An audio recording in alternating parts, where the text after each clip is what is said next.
Good afternoon, good morning, and good evening to all of you. I'm David Greenfield.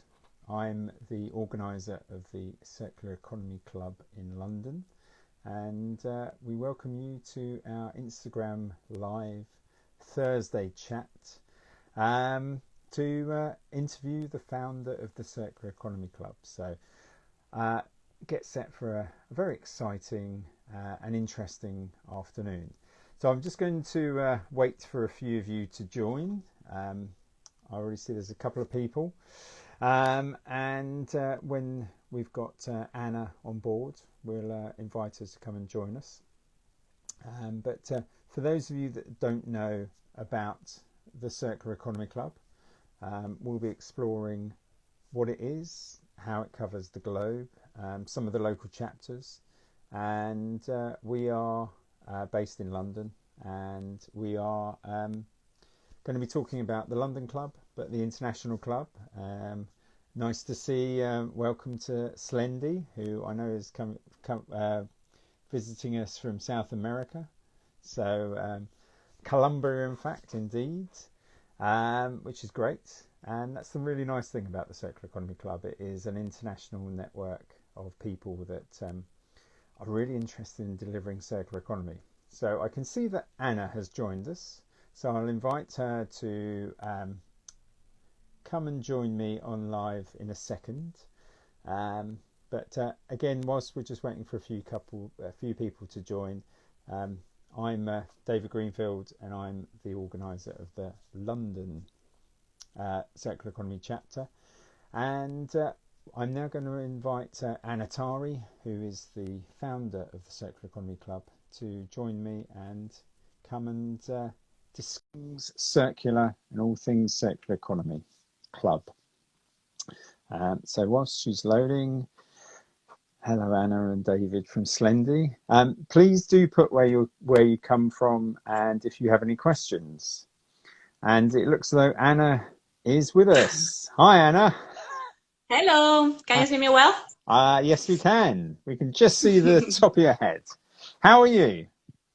Okay. Good. Can you see me now? Yes. If you drop the camera a little bit, we'll be able to see your face. Other way. Like that? That's it. Perfect. Welcome and good morning to you, because you're in Boston, Yes. aren't you? Exactly. Very cold in here.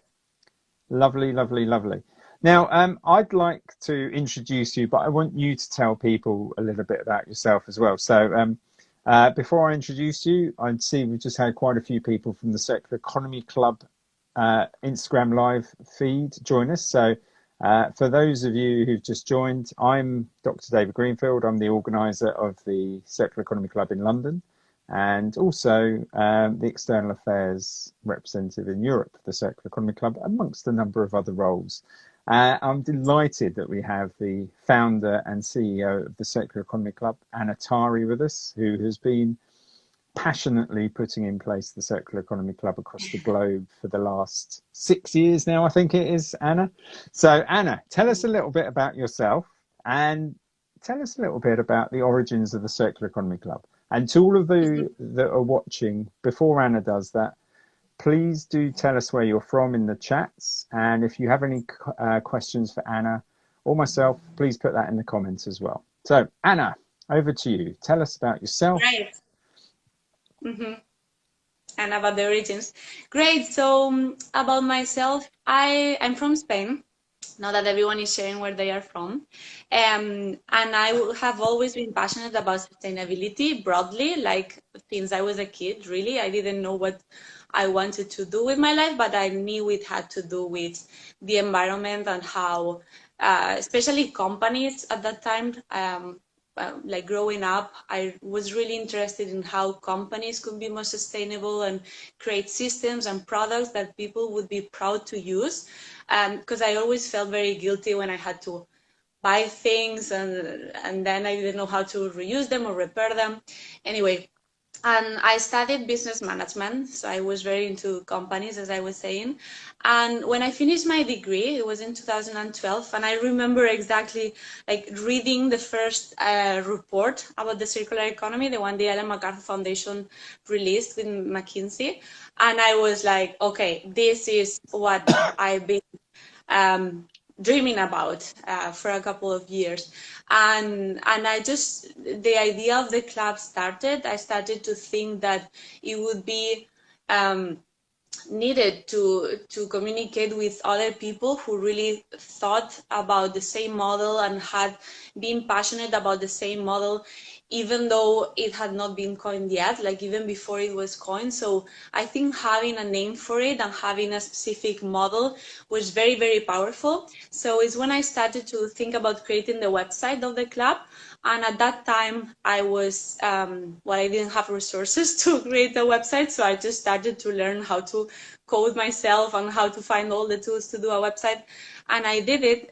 So I was back in 2012, started the website, and I was just blogging really about the circular economy, and then other people started following it and wanting to write about it as well. So I started to invite like guest bloggers who would write about their experience in implementing different circular strategies that as the name was very new, there were many people new to the concept itself but with experience in related strategies.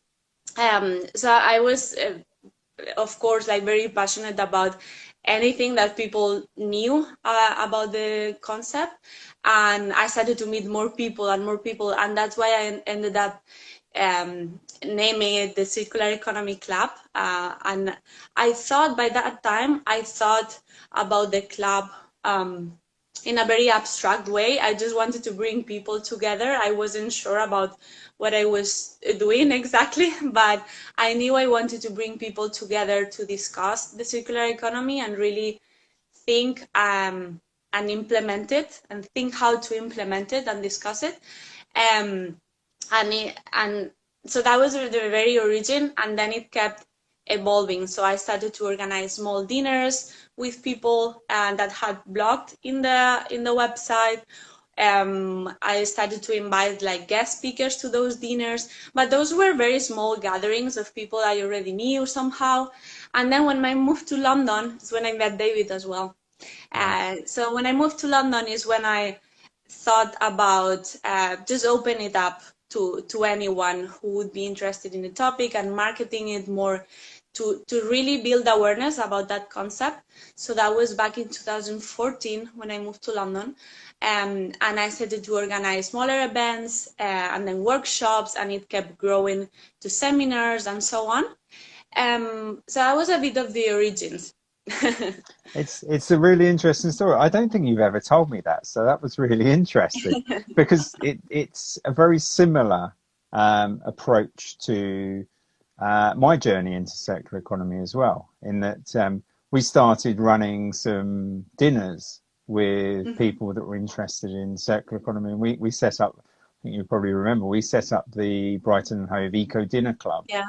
and then turned that into the London Eco Dinner Club, and that was where I met you. And we'd been trying to get a few strategic people together in London, and I saw all the work you'd done and gone, you're so much further ahead than I am. Therefore, I'm just going to bin everything that I've done and come and work with you to try and add value to the network that you'd already set up. So yeah, that was 2016, 2017. Yeah. Feels like a lifetime ago. Yeah. And what a journey you've had since then, because the first city was London, as you say, was in 2016, 2017.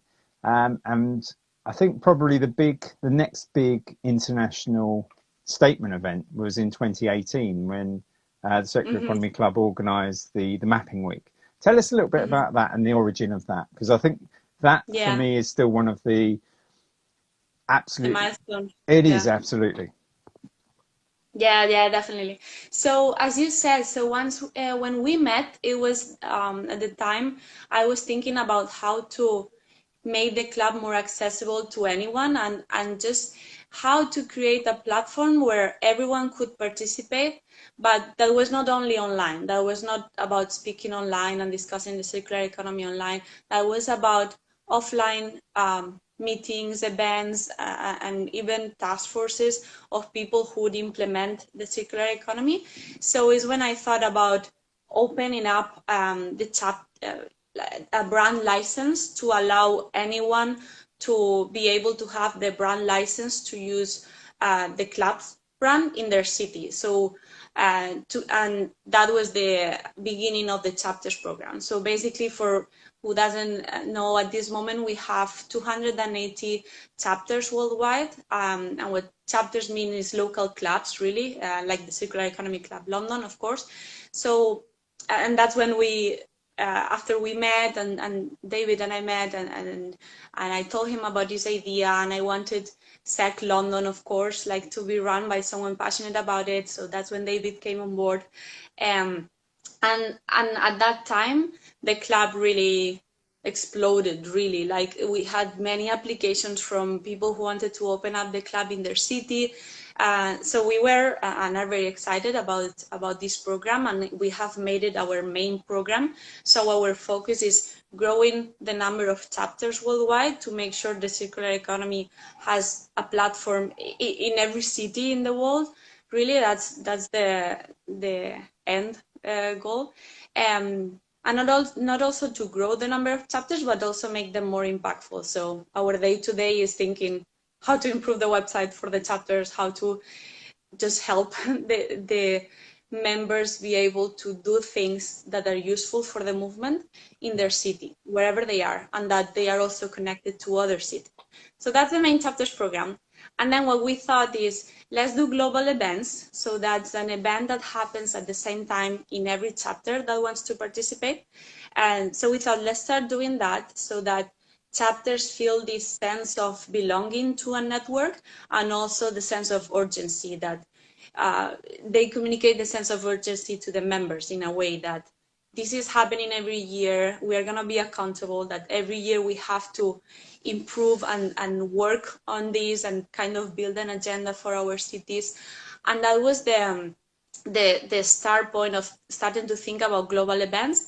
And the first one of that was the Circular Economy Mapping Week, which is the one David was referring to.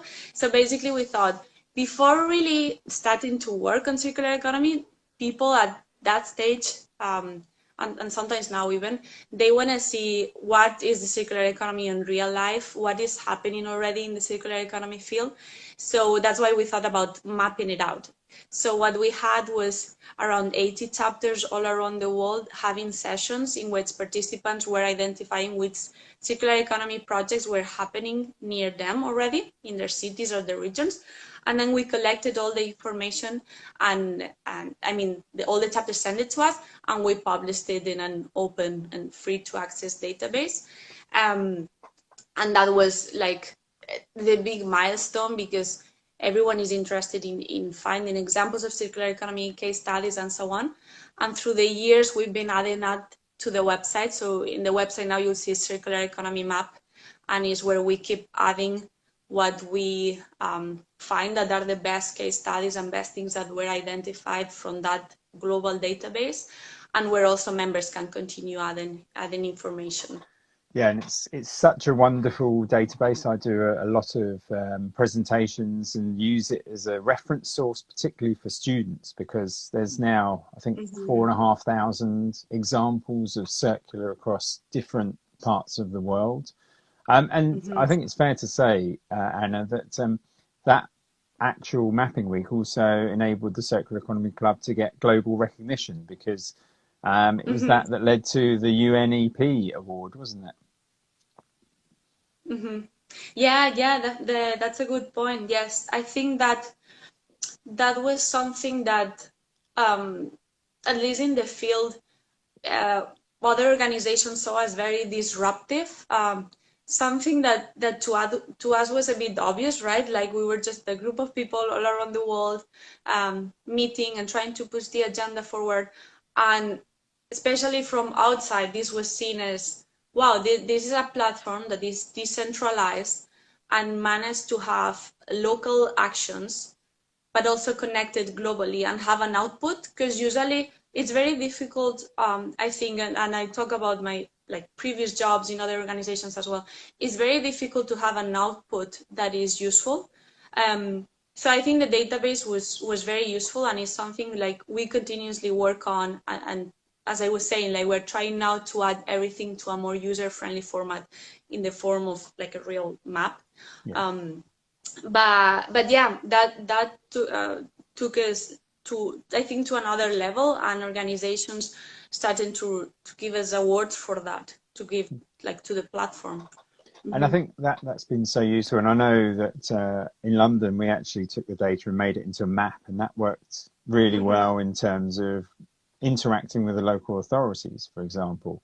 But I want to make this point because I know you shy away from saying this, but essentially everybody that's been working on the Circular Economy Club has been a volunteer. And so everything that has been achieved is through volunteering. And that in itself is just a massive accomplishment of your vision, your drive, and setting up something that is so accessible to so many people. And I'm just looking through all of the people that have joined us in the last few minutes, and I can see one of my interns from Holland. Hi, Iris. We've got Slendy, who's been working from Colombia, trying to help out with the certificates. We've got people from Finland. We've got people from around the world. We've got Vanessa from Singapore, who's been doing some great stuff over there. So it is an international community now, which is absolutely wonderful. And it's disaggregated, but centralized in terms of it has this wonderful international message and ethos and brand now, which people are starting to really get on board with. So let's fast forward a little bit to where we are now. And 2021, we've had a very interesting 2020. Different people have had different experiences across the world. Where's the Circular Economy Club now? And tell us a little bit about some of the exciting activities that have happened in the last 6 months with the sister organization as well. Yeah, good. So yeah, the pandemic hit us at a point where we were planning to bring the community even more together. So we were talking about doing a yearly event where we would like in place in person, or at least the SEC chapter leaders, and would get to know each other and really like put together a task force that would help chapters have a more clear direction of how they could drive the circular economy in their cities. So I think meeting in person was very important to us, and then because of the pandemic, of course, we needed to postpone that. So I think there was a lot of rethinking of globally of, okay, how do we bring the community together? So we basically moved to thinking about webinars, of course. Then the other aspect that needed rethinking, of course, were the local events. Like when the pandemic started, we recommended, like asked all our chapters to not hold events in person because, of course, like health is the priority. So the truth is that we were very happy with the chapter's response. Like everyone responded very quickly and flexibly to this. In our experience, like everyone's just started to organize webinars, bring together people in through online platforms. Different chapters have different ways of communicating, so we need to adapt everything to different platforms, like Instagram in one case, in other places is WhatsApp, their main channel. Anyway, so chapters adapted really fast to that. It's something that chapters that are listening should be very proud of. There was, but the main challenge was thinking how to do sessions online that were really about implementation, because we were moving the global events I was talking about. Of course, we did the mapping week, and that did really well in person. And then we did the Circular Cities Week, which is a yearly event that we do every year, and that's very much focused on those chapters bringing together people who can really design and implement ideas and circular suggestions that can be implemented in the city and that can be suggested to the city council and that can be launched and real. So implementation was a big focus, and when the pandemic hit, we were a big like, okay, we need to rethink all of that, because in an online session it's very difficult, of course, to bring together many participants and put them to work into groups. And that how we adapted was doing the Circular Cities Week more about the chapter's leaders inviting people from their cities that were doing things on circular economy and more informing what was happening. And the plan in the future is continue to work on implementation more. So that was one thing. The other thing that happened through this is that we saw so much interest in training and in learning about the circular economy, but not only learning, but in understanding the circular economy in how to implement it, that we started to think about a certification program that would give the requirements for someone to be an expert or a specialist in the circular economy. And we created a spin-off, which is the Circular Economy Institute, whose mission is to really establish those standards or the requirements for someone to be a circular economy specialist. This is what they need to know. This is how they need to start implementing the circular economy. And we think this is very, very important because the circular economy, as many of you who are listening know, can be used many times in a way that is just rebranding all sustainability measures that could be improved much more. Yeah, exactly. But sometimes it's like sustainability initiatives that are great or were great 10 years ago, but now with other advancements, you can really go circular. You cannot just call circular something from 10 years ago that now can be done much more sustainably. So we thought that this is very important, like setting the standards of the people who are working on the field, setting it really high and not letting people call anything circular, because then we're just rebranding things and we're just not changing our systems. I agree, and I think that's so important. And I've been involved in other institutions in the past which have got a membership scheme which is based around knowledge of the individuals, and that's so important to give the individuals themselves confirmation that they know what they're talking about. But it's also a really good opportunity to allow businesses and the public sector to understand that a certain person has attained a certain specialism or level. So for those of you that haven't seen the Circular Economy Institute, I'm sure somebody will put all of the details in the chat at some point. But it's well worth looking, and I know, Anna, I'm working with you on that as well, and we're getting some really interesting conversations with how we can use the certificates alongside training people, and giving that same consistency of knowledge across the globe is such a powerful thing.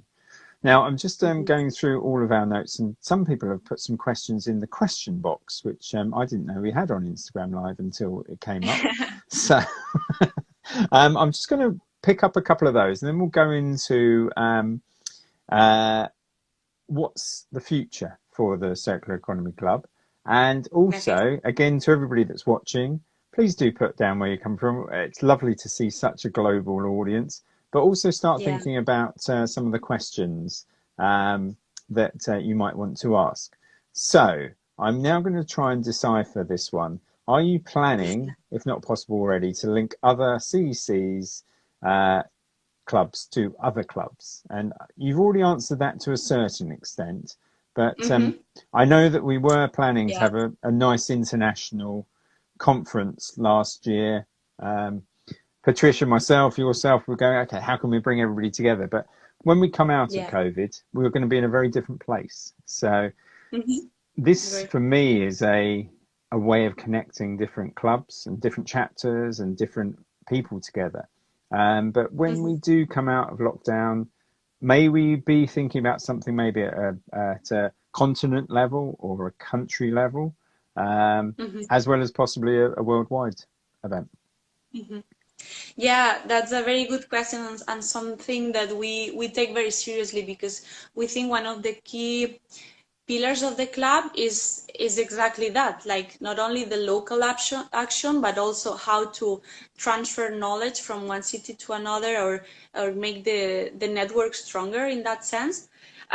So we are putting together a task force of organizers, of a couple of them, and the most active ones, who can share what they would like, if like being a chapter, how they would like to engage with other chapters in a way that is not only one chat and that's it. Because of course we thought of doing just like meetings online where people would get to know each other, but we always like to have a goal, or like to have a specific objective that people feel that they are working towards it.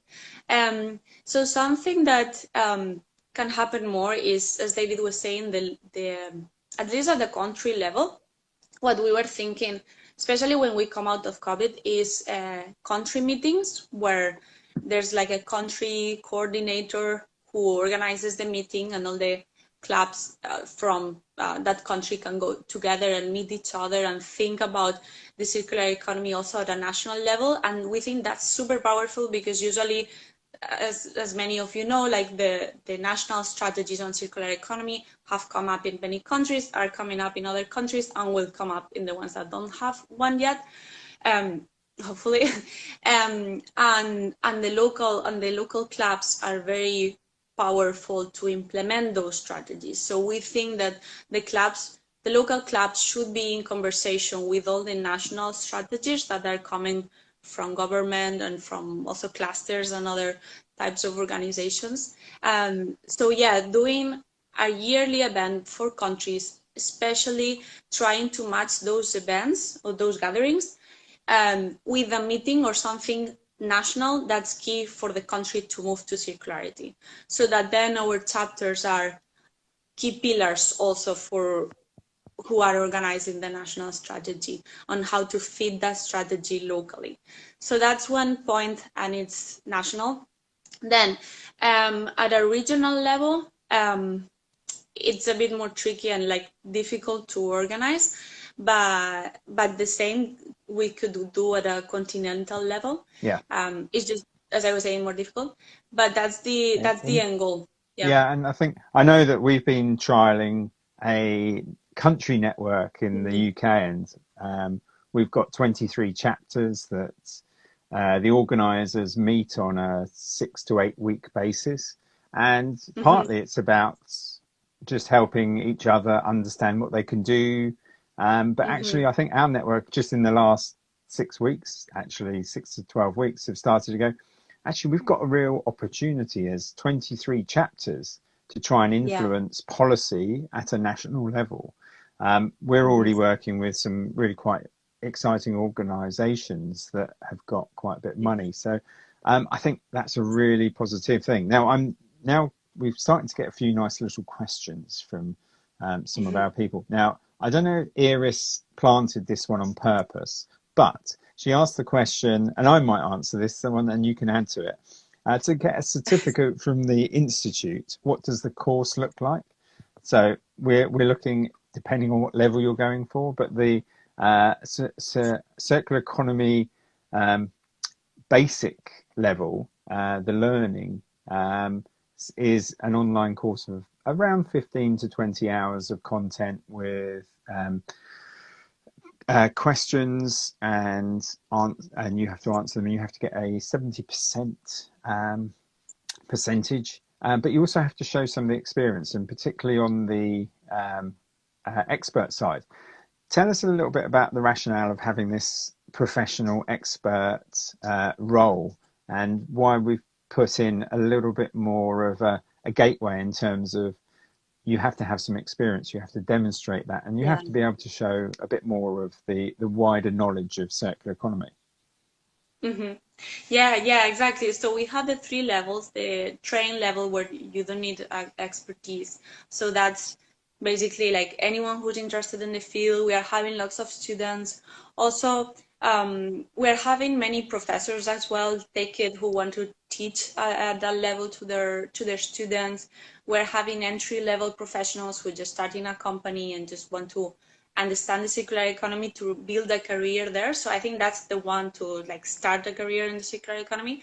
And then we developed the specialist, the circular economy specialist, which is really the one focused on implementation. So some of you will know that there will be some international standards issued by ISO on circular economy coming up. So what we've done is get the information we know about the standards and use them to and feed some of that information, or not some of the information, but some of the things people will need to know to implement the standards in the circular economy specialist. So basically you get all the theory about what is the circular economy, what are the circular economy strategies, what are the real life examples and case studies and so on, plus our code of ethics and standards, and what we mean when we say we want to maintain the highest standards of professionalism. And then we've created an evaluation tool of a company based on these international standards, the norm that will come up and will be needed to be implemented in companies. So that level is needed in the field, and we needed some entry requirement, like what David was saying, 3 years of work experience at least, because that in order to understand how to implement that, you already have to have some experience in how a company or how an organization works, and how you would fit in and evaluate the different strategies in a company. And then at the end of the certificate, once you study all the materials and do all your exams, you'll have to do a project, and the project is evaluating a company on their circular economy key pillars from that international standards, and you would have to then give recommendations on each of these key pillars. And we have an evaluation committee that would go through your project and evaluate it. And you will have to also give the recommendations via video. So basically you record yourself as if you were talking to the director of the company, giving them recommendations. And with the feedback is that that's very powerful, because people don't usually get feedback on their performance on things, on how they explain things, how they recommend things, and especially in circular economy specifically.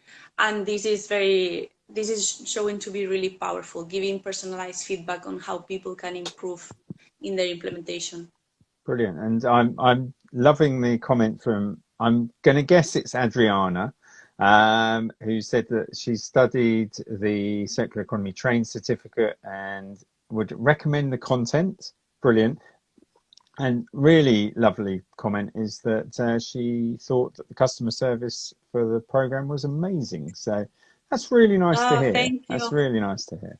Thank you. We have a really nice team. I think we're just trying to show that we're passionate about it. Like this model needs to be implemented in our world sooner or later. We just wanted to implement it as fast as possible. And yeah, thank you, Adriana. It's so lovely to get that feedback, because you're right, the whole team are volunteers. Now, of course, I've been asked this question, you've been asked this question. There is a charge for that certificate. Can you just tell people why we're putting a charge together? Yeah, of course. Yeah. I can say it very comfortably, because, well, there's two reasons, actually. One is that people value more things that they pay for. And because we've been given many free trainings, and David knows that, like since like 7 years ago. And it's a lot of time. It's a lot of time you put into it. And people have lives, and people have to pay for their rent and their cost. So the idea, of course, is to have a core team that at least is full-time, and people cannot be or should not be full-time voluntary full-time. So yeah, the idea is to go a step further and professionalize a core team who can focus in this project and and grow it even faster, and then continue having a volunteer program that continues to be very clear on, okay, this is the maximum hours you would do per week as a volunteer. People are usually put 5 hours per week, and so on. Um, and and yeah, so I think there's those two things. People value more things that they pay for, and the other is that we want to build a budget that allows us to have a full-time team. Absolutely, and I think that's so helpful because there are a few free courses out there, but I Mm-hmm. don't think they have the same level of rigor. And what we're really trying to do is to set Yeah. a line in the sand that says, if you've got this certificate, or if you're a circular economy professional, an expert, that actually has some meaning to it. It's not that you've just gone through a little course and you can say you've done some circular Exactly. economy. It's a global community which is signing up to a similar standard, which Mm-hmm. I think is so powerful. So no, great. Exactly. I'm going to just go to a couple of questions. Well, Adriana, well done. You just got your reply on Sunday, so you're probably the newest circular economy trained person on this call, which is well done, and thank you for doing it. So, what other exciting things, Anna, are happening in the Circular Economy Club or the Circular Economy Institute? Actually, tell us a little bit about some of the key mentors, because we haven't talked about mentors, and I know we've got some very, very powerful mentors in the club. Mm-hmm. People like Professor Walter Stahl, for example, which Yeah. I'm still very amazed that when I uh, mention his name, quite a few people don't realise who he is, and he's one of the nicest people you could ever meet. Yeah. Tell us about some of the people that you think are really championing what we're doing at an international level. Mm-hmm. Yeah. So, well, Walter Stahel, as you were saying, is one of the key thought leaders in the circular economy. I think if someone is new to his name, please Google it and read about his early work. I think he was in the 70s, like the first person really to he was a researcher by then, and was really researching and writing about closed loops. So that's quite early in the 70s. So as you know, the circular economy has many different philosophies of thought and schools of thought, and he was one of the key leaders of one of them. So the mentors program is something we started very early on, before the chapters actually, to really help people who was starting to design circular projects to have some support of how to design them and run them and implement them. So we started to have different experts in different fields who would advise the people from the club, like the mentees, for free. So that program will work well. The thing is that that was very interesting. I don't know, David, how much we talk about it, but we have like two groups of people. Like there were one group of mentees who were asking very broad questions that you could Google or go through our website and learn about the circular economy. And you wouldn't need to talk to an expert for that, because as David was saying, like some of those experts are really, well, most of them, really busy and have a very specific expertise that they can help, but they can maximize how much of use you make if you're already thinking of a specific project or doing a project. So then we have the other group of mentees who had already started and were also looking for funding. So we identified that, and what we're doing is helping the people who are more they want a basic understanding of the circular economy, to channel them to the resources that can help them the most, like free courses, for example. We promote lots of free courses that are not ours to help people learn about the circular economy. And then the other group of people who were also looking for funding, what we're doing is also putting them in touch with funders and helping them get the mentorship session with the expert that is more relevant to their projects. But where we're doing more and more, rather than us managing all these mentorship sessions, we are looking for places where our experts can be mentors. So, for example, accelerators. So in the circulars, for example, you would know the circulars awards. Now, Davey and I are part of the advisory board, the expert group, and it's in these kind of places, accelerators, any kind of funding program, when they also have mentorship, that we're contacting them. Like, okay, we have a group of 55 or 60 experts in the circular economy. How can we maximize like the transfer of knowledge to your mentees? So that's how we are trying to collaborate with other organizations to put our knowledge out there rather than centralize or the application to us. Like, we don't need to do anything. We need to.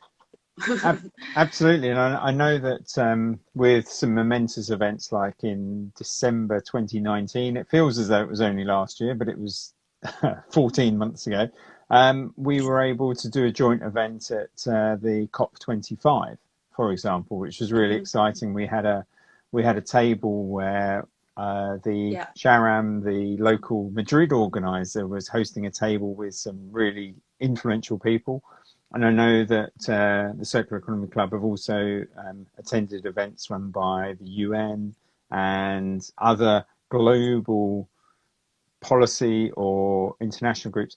That's really exciting. That must be so rewarding for you, looking back on the journey over the last 9 years and going, this is what I've created. And Anna, I think I just want to say on behalf of a lot of people that are on here, the Circular Economy Club is really molded from your vision. So I'd like to say thank you for putting this together, because everybody's really enjoying it, and there's so many people that are passionate about the Circular Economy Club, and the Institute now, which is superb.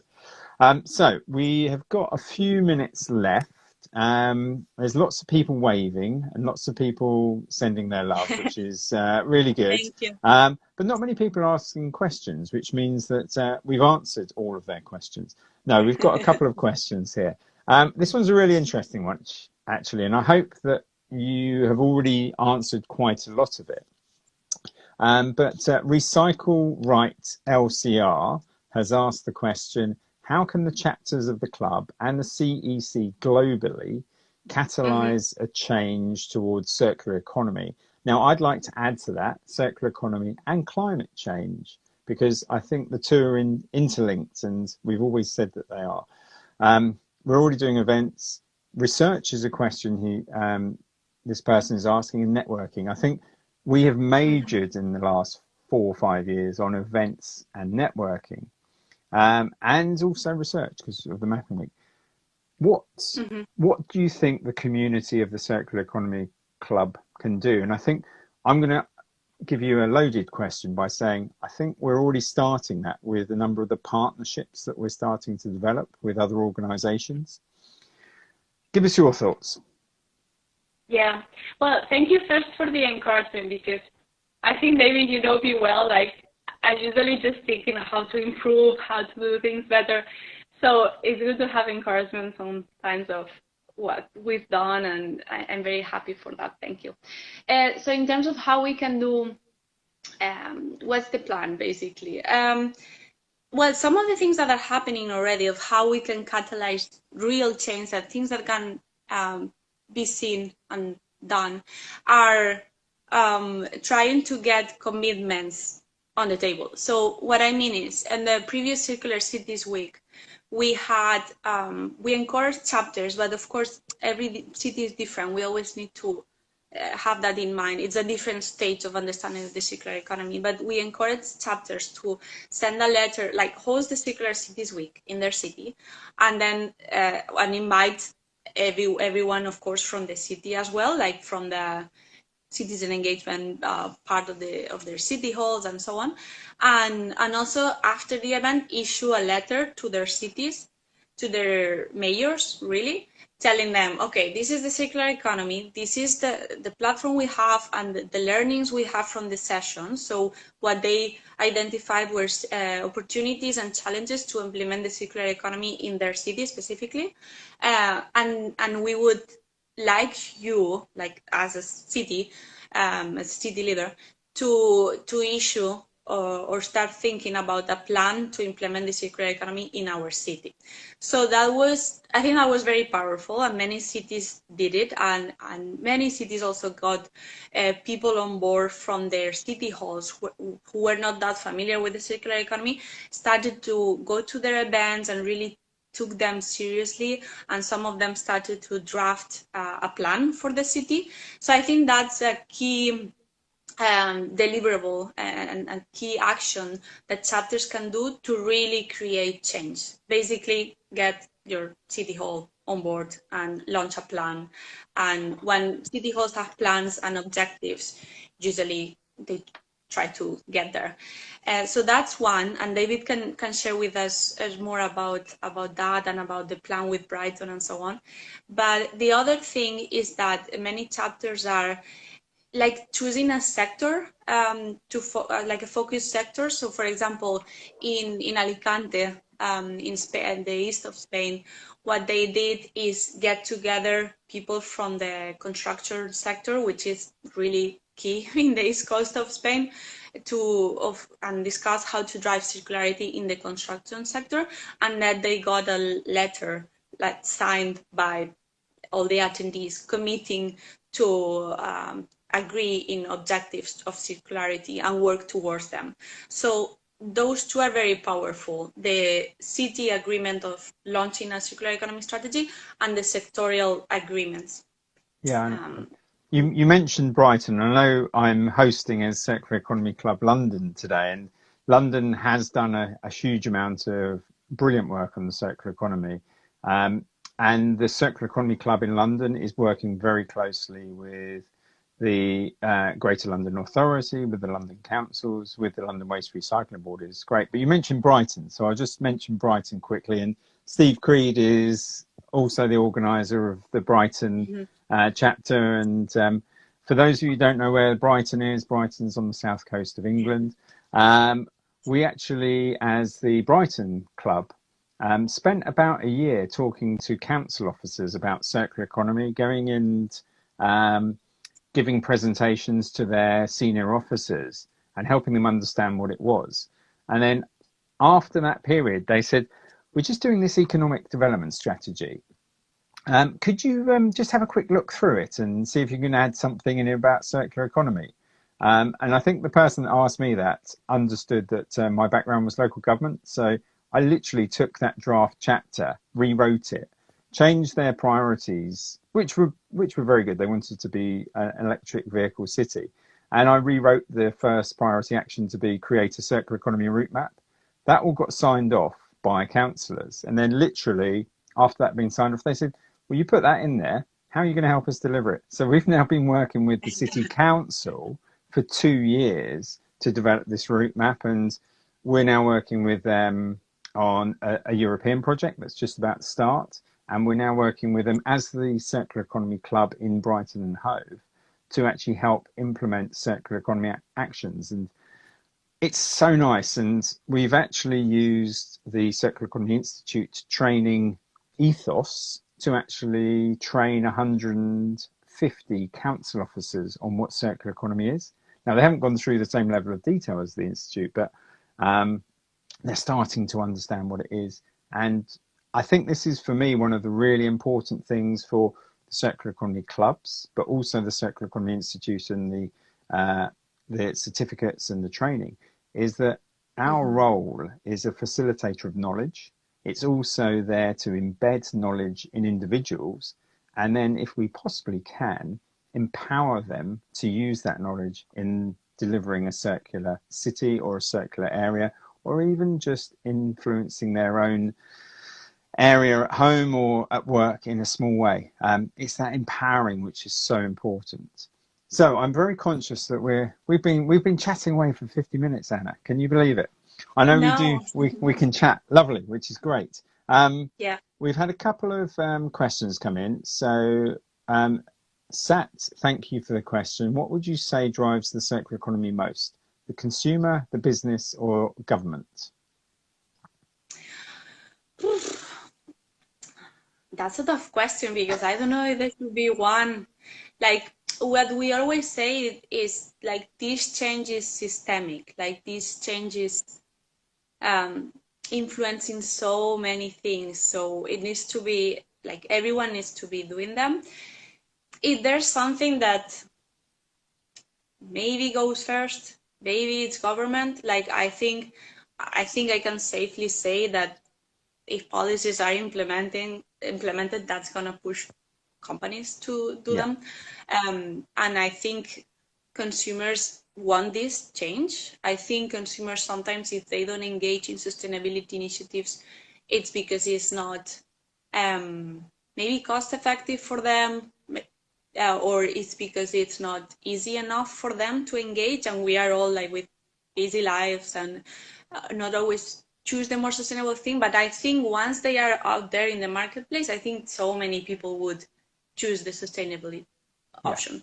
And I think so yeah, I think first would be the policies pushing through so many different ends, trying companies to implement extended responsibility practices. So basically asking companies for responsibility for where their products end and making sure they don't end in landfill, all kind of policies that they can do. Yeah, I would pick that one. David, what would you say? I'd agree. I think it's having just written a 64 point action plan for Brighton Hove City Council. You understand in the UK anyway, and in certain European countries and in other parts of the world, the role that the public sector have in facilitating circular economy. And I'll just give you three very quick examples. We focused on what is the role that the planning department have in terms of influencing new buildings in the city. Now, if we can incorporate circular economy in their way of thinking, then new buildings are going to be built with a circular economy principle. And we've now got 7 actions within Brighton and Hove that are telling new developers that they have to incorporate circular economy in their new builds. We haven't quite done retrofit yet, but new builds is great. Procurement.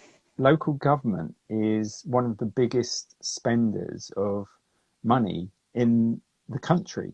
So if we can get them to incorporate circular economy in their specifications and in their contracts, we're going to then ask the supply chain to bring it. Brighton Hove, I still can't believe this, but they've signed up to the fact that by 2035, 75% of their external spend will be on circular economy products and services, from 50% from local businesses, which is phenomenal. And then thirdly, a lot of the public sector own a lot of land and a lot of buildings. And if we can get them to incorporate circular into those buildings and think about reuse and sharing and everything like that, it's wonderful. So I would agree with you entirely. Some businesses are doing some brilliant stuff and have been doing some brilliant stuff for ages, but many of them have done it because the business model suits them. So things like policy at a European level, at an international level, a local level, at a regional level is very, very important. Yeah. Right. And there's one clarification, because I would say that I think you and I, like, we don't mean that there's no responsibility in citizens or consumers and companies to wait until government does it. I don't think we mean that. We just mean the policies we need them right now, but all the other changes that companies can do to stay ahead of the curve, that consumers can do to demand from the companies cleaner practices, are always very helpful. And if a wave of consumers ask for it, companies are gonna provide it and respond to that. So as a consumer is a big pillar as well.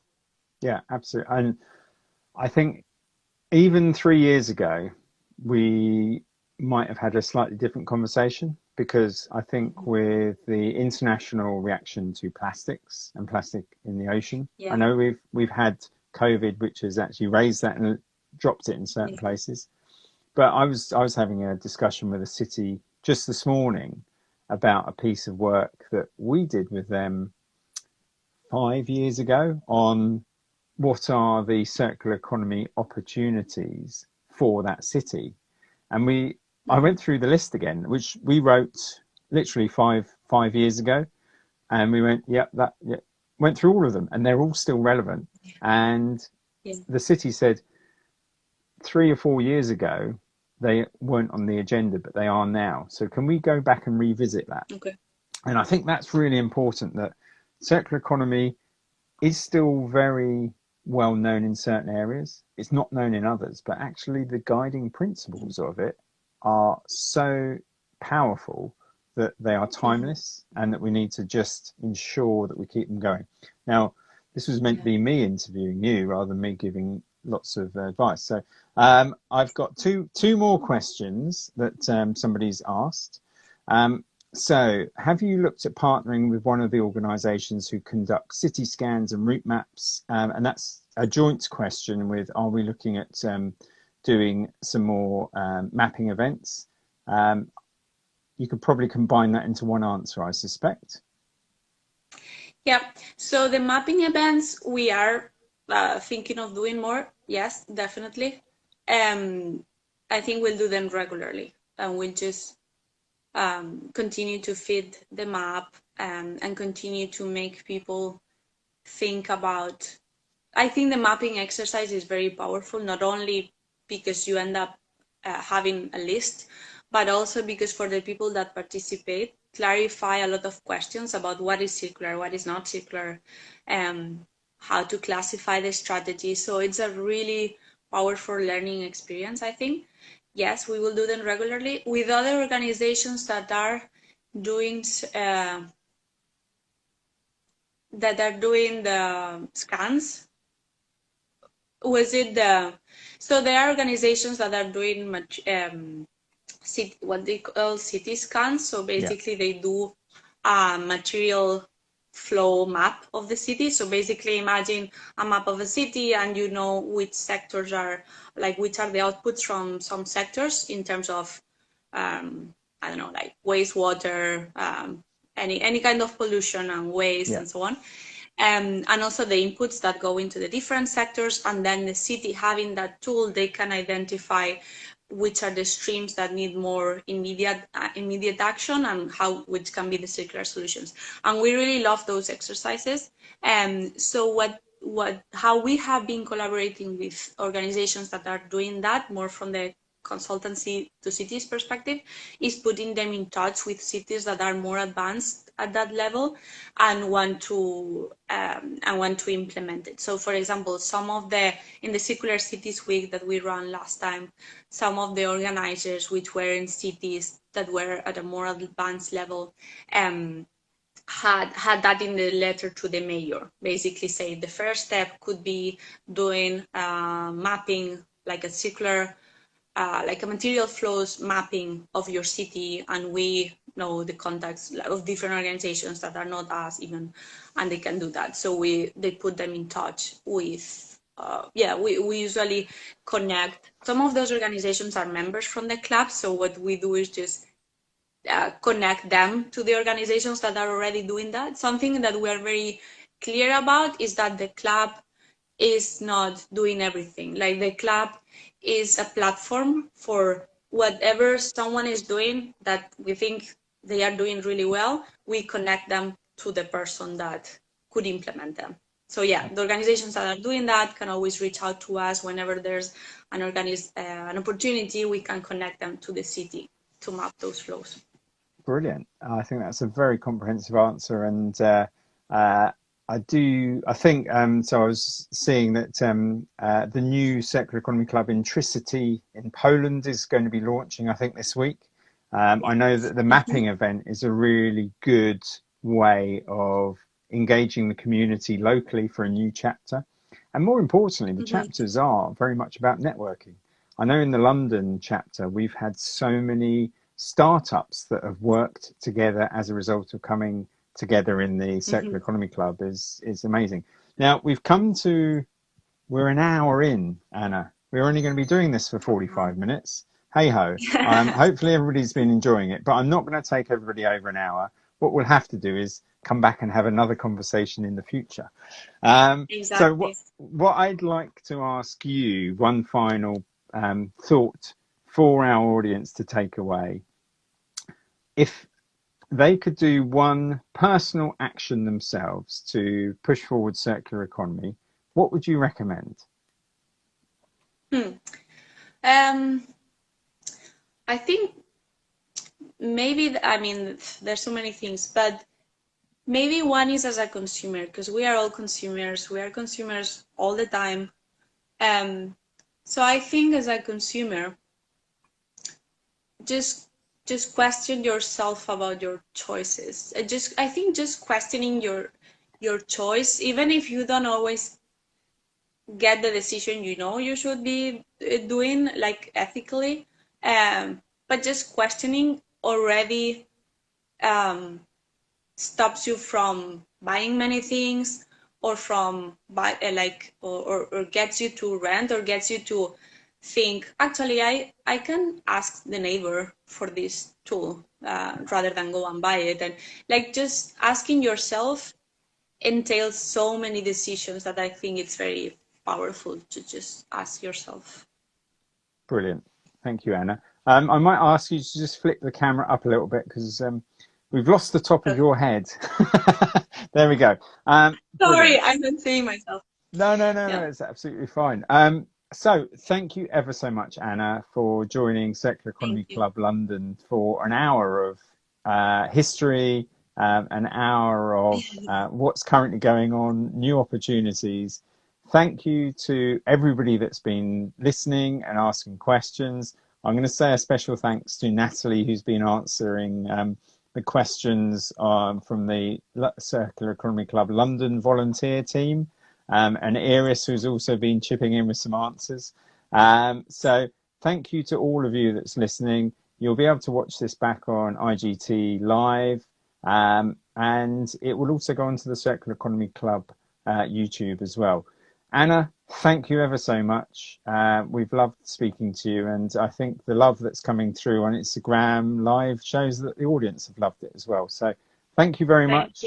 To all of you that are new to the Circular Economy Club London chapter, we do one of these interviews every other week if we get round to it.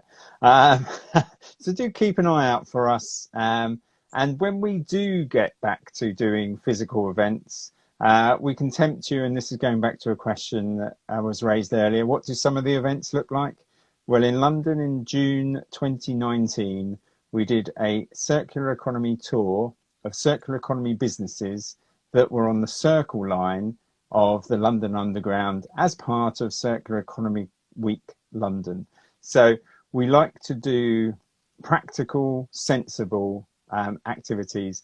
And we introduced people to 17 circular economy businesses that day. So Circular Economy Club London, thank you very much, Anna. Thank you very much for everybody listening. And we will say goodbye. Au revoir. Arrivederci. Thank you, everyone. Thank you, Circ London. Bye. Thank you. Bye-bye.